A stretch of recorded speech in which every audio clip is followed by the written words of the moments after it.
अस्सलाम वालेकुम dear students, कैसे हैं आप? होप के बिल्कुल ठीक होंगे। काफ़ी सारे बच्चों का अब ये क्वेश्चन है कि सर हमारी इतनी मार्क्स हैं टेस्ट में, हमारा फ़लाँ डिपार्टमेंट में हो जाएगा सिलेक्शन या नहीं जाएगा, हम बहुत परेशान हैं। ठीक है, तो मैं आपको जो फ़ेज़ 1 हुआ था या राउंड 1 आप कह लें अरोड़ यूनिवर्सिटी का, उसके अरोड़ यूनिवर्सिटी की बात कर रहे हैं हम। ठीक है, क्योंकि कल अरोड़ यूनिवर्सिटी का टेस्ट था और स्टूडेंट्स ने काफ़ी अच्छा परफॉर्म किया है अल्हम्दुलिल्लाह। आपके पास मैं मार्क्स के हवाले से नहीं बता सकता कि इतने मार्क्स पे आपको कौन सा डिपार्टमेंट मिलेगा, क्योंकि वहाँ पे सीपीएन सिस्टम है। आपकी मैट्रिक की, इंटर की और इंटरव्यू, ये सारी मार्क्स जो हैं वो काउंट होके सीपीएन बनती है एंड देन जाके लिस्ट लगती है।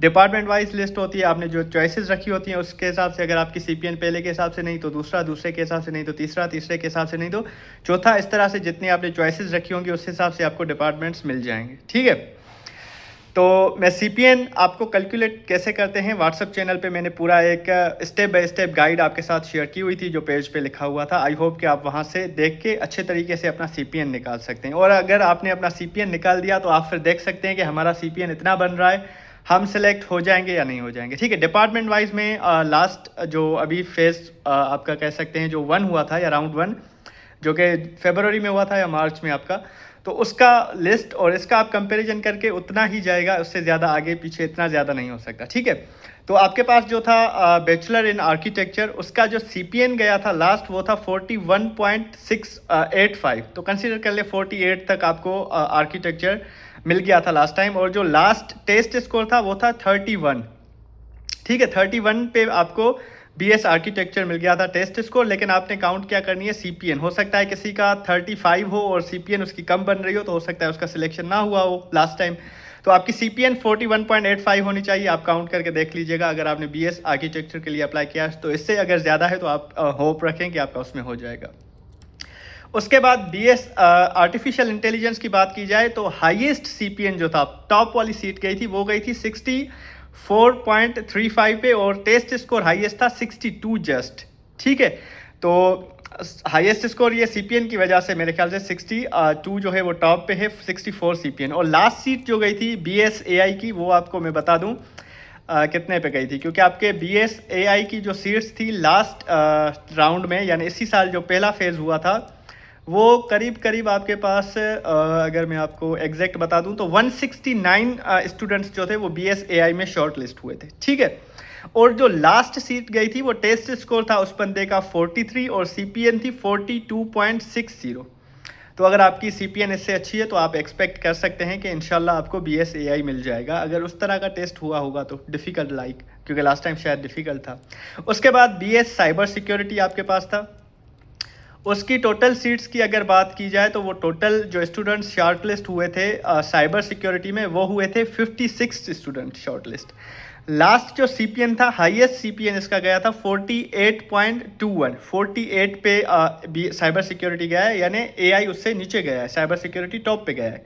और इसका जो टेस्ट स्कोर था बंदे का वो जस्ट 40 था। ठीक है, जस्ट 40 पे उसकी सीपीएन 48 बनी और वो साइबर सिक्योरिटी में सिलेक्ट हो गया। तो हो सकता है आप भी हो जाएं, डोंट वरी। उसके बाद बीएस इन्वायरमेंटल साइंसेस में आपके 16 स्टूडेंट्स शॉर्टलिस्ट हुए थे। ठीक है, और उसमें लास्ट स्कोर जो था वो था जस्ट 30, यानी आपका 30 पे भी पास था अगर टेस्ट स्कोर आपका 30 है, लेकिन सीपीएन उसकी बनी थी 38.37। तो अगर आपकी 38.37 सीपीएन बन रही है तो पॉसिबिलिटीज़ हैं कि आपको बीएस इन्वायरमेंटल साइंस भी मिल सकता है अगर आपने चॉइस रखी है तो। उसके बाद फैशन डिज़ाइनिंग की बात की जाए, जिसमें अच्छे खासे सीट्स तो नहीं थे, लेकिन 36 स्टूडेंट्स को शॉर्ट लिस्ट किया था और उसका भी लास्ट स्कोर जो था जस्ट 30 था टेस्ट स्कोर, और सीपीएन उसकी थी 39.19।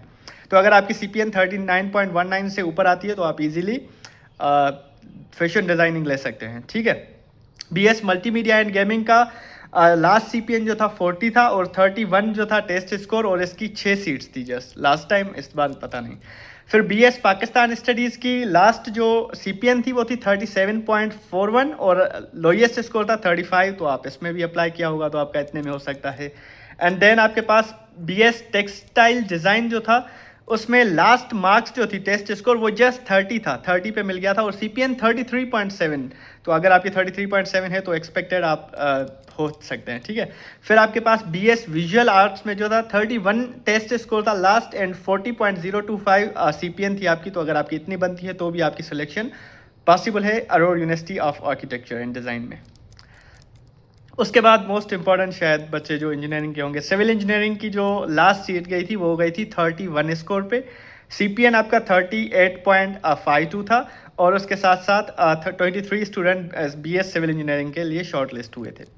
उसके बाद एक और था डिपार्टमेंट बीएस डिजिटल आर्ट, इसमें लास्ट सीट जो गई थी टेस्ट स्कोर 30 था एंड सीपीएन 40.218 था।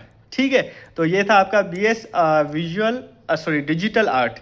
तो ये आपके ओवरऑल डिपार्टमेंट्स थे अरोड़ यूनिवर्सिटी के और उनकी सीपीएन इतनी इतनी पे सीट्स गई थी। अगर आप देख रहे हैं अपने आप को इन्हीं जो है सीपीएन कैलकुलेशन के दरमियान, तो आप एक्सपेक्टेड करें कि आपको वो डिपार्टमेंट मिल सकते हैं जिसमें आप अप्लाई कर रहे हैं या जो आपने first choice, second choice, third choice रखी है। एंड अगर इससे कम स्कोर है तो फिर डेफिनेटली आपके लिए टफ हो सकता है, लेकिन टिल लिस्ट अनाउंसमेंट आप कुछ भी नहीं कह सकते क्योंकि नहीं पता कि टेस्ट किस तरह से था, लाइक कितने बच्चों ने अच्छा परफॉर्म किया है, कितने बच्चों ने अच्छा परफॉर्म नहीं किया। So let's wait and watch and best wishes for you all. Hopefully आपकी सिलेक्शन हो जाएगी, दुआएं आपके साथ हैं। अल्लाह हाफिज़।